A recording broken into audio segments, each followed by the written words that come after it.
called this connectivity because we want to connect with you guys, obviously, but it's something that we use in the salon too, so we wanted to share that with you. We work a lot with colorists in our salon, so cutters and colorists. So we just wanted to share that with you. So each model you see, as we cut, our colorist will come and color. And we'll get a fresh model to cut, and then he'll come and colour. So, and the same with Jemima and Ali. So we just wanted to really share it with you, the really nuts and bolts. Just little tricky things. We're not teaching you the gospel. It's just what we do, and we really want to share with it because we love what we do. Now, connectivity with our shapes and our placements of colour especially, it was more about a little bit about architecture. Really, we were playing with like buildings and things like that, shapes. We're obsessed by shapes, obsessed by bones, you know. So I think we are, in a way, architects of faces, aren't we, really? Because we've got these beautiful bones that we can bring out. It never ceases to amaze me. So, well, like the Guggenheim in Bilbao in Spain, it was all very curvature. So a lot of our haircuts, you'll hear us relate back to curvature. So it's not quite a curve, but it's just a slight curve sometimes. So it's almost straight with sort of a beveled end. So that's what the curvature means. And so a lot of the placement with the colorists as well, they followed that line too. So it's all going down, as I say, going back to the buildings. Now, let's go back to my haircut and then let someone else talk. This is beautiful Emma. Now, Emma came to us with hair about this length, but we've pre-cut some of it. This is how, just put your head down, darling. This is how I sectioned off the top. So it was like a curvature, but not quite a U. I've gone into more of a straight bit there. And then I've totally took it up and layered that. So totally disconnected it from the rest. I can release that now. And then I slid in here. I've just slid in. I'm a little bit obsessed at the moment with the mullet. I swear the mullet is coming back. I've got a mullet, don't you think? So I'm playing with mullets at the moment. So Emma was so excited to get a mullet, weren't you, darling?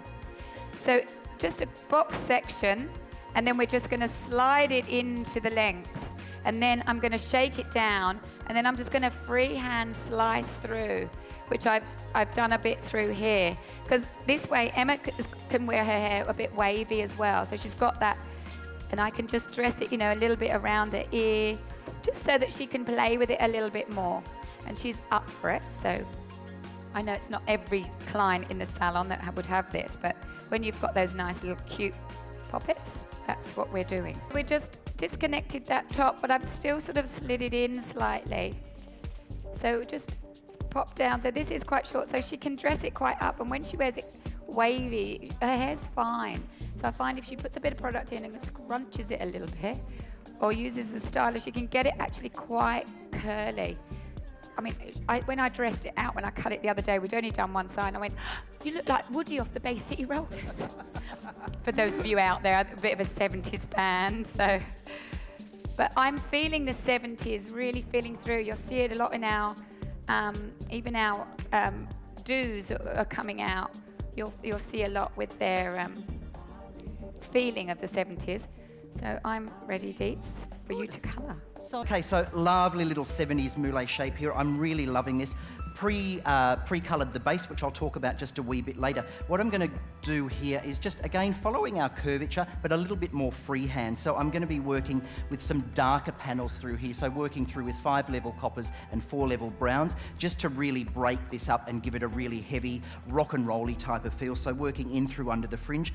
Through our lovely little moulay at the back, I'm just going to be almost doing a little bit of freehand foiling. So just picking pieces out where I want the colour to be placed. So I'm just going to start in around here. Okay. I really just want to get this fringe quite dark underneath, so I've got a good contrast. So I'm just going to start my foils and work through. You can see I've worked through my curvature pattern through that heavy fringe. I will be working up into this as well. I'll just swing Emma around. What I'm basically doing here is, because of the style of this hair cutting, and as the guys have been mentioning, you know, it's about connectivity and it's about working with one another. So having Jayne cut this first makes it really, really pleasurable for me to actually colour it, because I can see where these really disconnected bits of hair work, and I can see where I actually want to place the colour. So I'm really just working through freehand. Basically what I'm doing is, where I can see a nice little bit hanging out, I'm picking it up.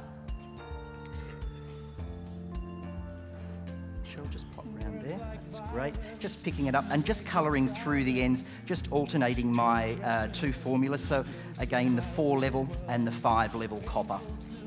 So just working through, and I'll work this right up into the top of this very disconnected layering at the top, just to give it a little bit of shadowing.